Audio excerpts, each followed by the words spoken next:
There are many different ways to properly cite a paper. You can use MLA, APA, Chicago, etc. The main difference between these styles is you choose a style depending on what kind of paper you're writing and what kind of information you're representing. And just like there's many different ways to properly cite a paper, there are many different ways to properly prepare a financial statement. And so I'm Kyle Niemeyer, and I'm going to talk about 3 different ways to report financial statements. I'm also going to talk about some of the rules and regulations behind them and what effects they have. The first way to write a financial statement is through something called GAAP, and this is probably the most common one used in the United States. GAAP stands for the Generally Accepted Accounting Principles, and it's used by publicly traded companies, and it was founded by the Financial Accounting Standards Boards.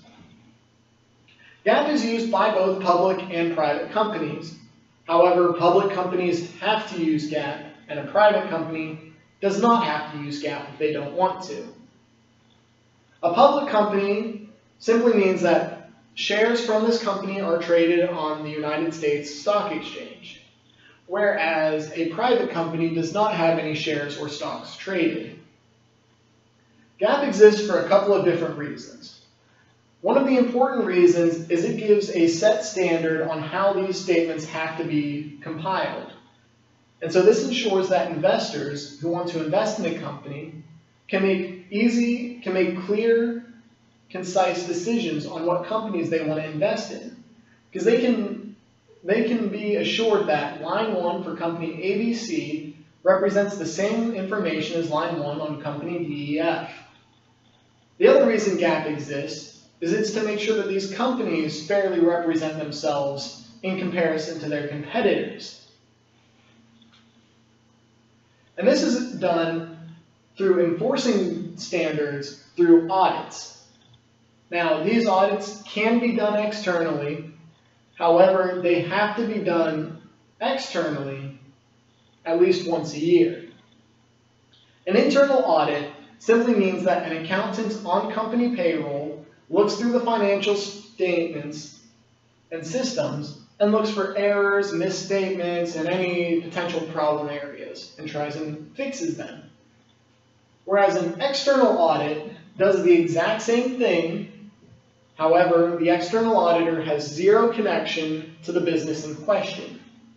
This is important because the internal auditor, who is on the company's payroll and benefits, has a horse in the race. They may want the company to do well and not look like they're going out of business, and an easy way to do that is misrepresent them on the financial statements. And so by having an outsider come in and do the audit, it ensures that an unbiased and objective viewpoint is given on how the company is doing financially. This is important so that investors, once again, can be rest assured that their information is both accurate and the same for every company that they're competing with. Another way to write financial statements is through something called IFRS. IFRS stands for International Financial Reporting Standards, and it's used by internationally publicly traded companies outside of the United States. And it was founded by the IFRS Foundation. Now, IFRS exists in the same vein as GAAP. It is so that an investor in Europe can compare a company in Mexico to a company in Canada and be able to make a clear, concise decision based on the information presented to them. However, just because they exist in the same vein does not mean that they are the same. Companies in the United States can use IFRS if they choose. However, they cannot go public using an IFRS statement. They have to file under GAAP if they want to go public. The third way to write financial statements is through something called SAP, which stands for the Statutory Accounting Principles, which is used by insurance companies. And it was founded by the National Association of Insurance Commissioners, also known as the NAIC. Now, SAP was something that was not discussed in class. GAAP is something that we learned extensively because every private company uses it. And IFRS is something that was kind of hinted at because if you plan on going internationally, then that's something that you do need to be aware of. But SAP wasn't talked about at all. In fact, the only reason I know about it is because I was interviewing at a company called National Enterprise, which is an insurance company. And I asked around at a couple of friends asking what should I research for interview questions, and they said to look up SAP. And so the big difference between SAP and GAAP, because they're both used in the United States. One big difference is SAP is used by all insurance companies. Doesn't matter if they are public or private, they have to follow these standards. However, if the company is a public company, they get to do twice the work because they have to file their normal statements following SAP, but then they also have to file their quarter and annual financial statements to the SEC following GAAP. And so this is a lot more work for these companies just to go public, as opposed if they were just a standard manufacturing company going public. Another big difference is SAP requires that these insurance companies represent themselves as if they are not a going concern. When a company is a going concern, it means that at the end of the fiscal year, they plan on staying in business. If a company is not a going concern, they plan on going out of business soon afterwards. By writing themselves as if they are not a going concern, that forces them to write any stocks, securities, or bonds that they have as if they're liquidating, which means instead of holding on to them, they are written into their cash account. And this is important because it shows how much cash these companies can quickly obtain in case a large expense comes from their policyholders. So, why does SAP exist? Why isn't GAAP good enough? Well, when GAAP was first created, it had manufacturing companies that produce goods and services in mind. The reason for this is that if you are not happy with a good or service, you can usually go back to the producer and say, I didn't like this, here's my receipt, here's the product, give me my money back. And so no one lost money, no one gained money. All that was wasted was a little bit of time.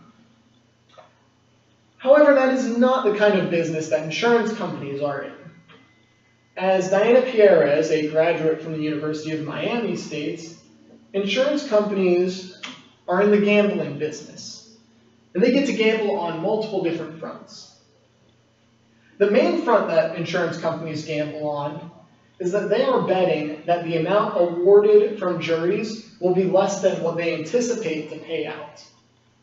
So, for example, if you have a car insurance policy for, say, $50,000, they are expecting that if you ever use this policy, they will have to pay you $50,000 or less. That's not always the case, however. Sometimes weird stuff happens, and all of a sudden now the insurance company is on the hook for $100,000. Or maybe they're on the hook for $25,000.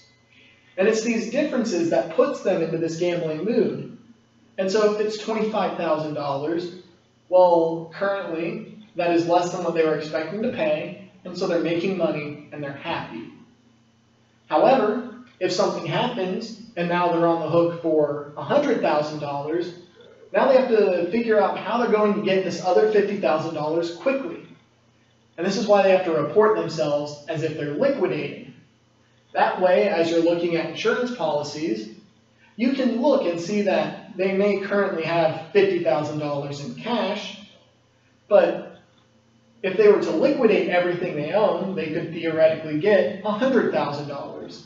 And so you can safely assure yourself that they could pay not just your policy, but more than your policy if needed. However, when they have to pay out more, that's when they go at the risk of going bankrupt and then actually not being a going concern.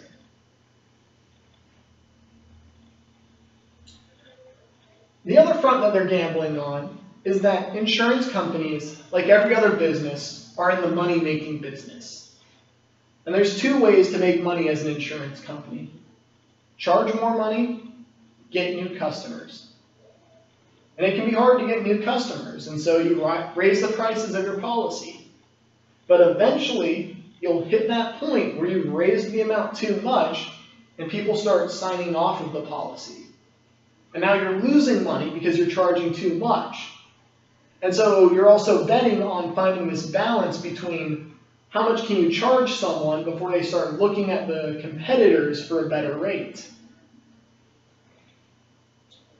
And so insurance companies are in this constant state of gambling, both on how much money are we going to have to pay out and how much money can we ask.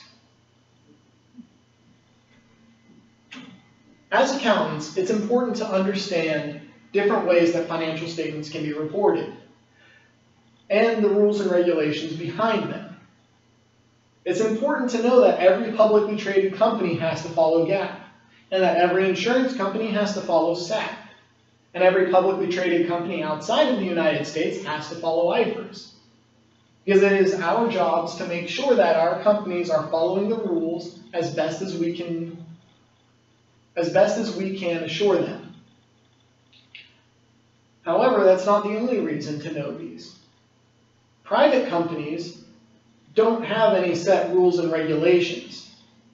And so they can pull a little bit from GAAP and a little bit from IFRS and a little bit of SAP and a little bit of here and there and make up their own stuff and create their own unique financial reporting system.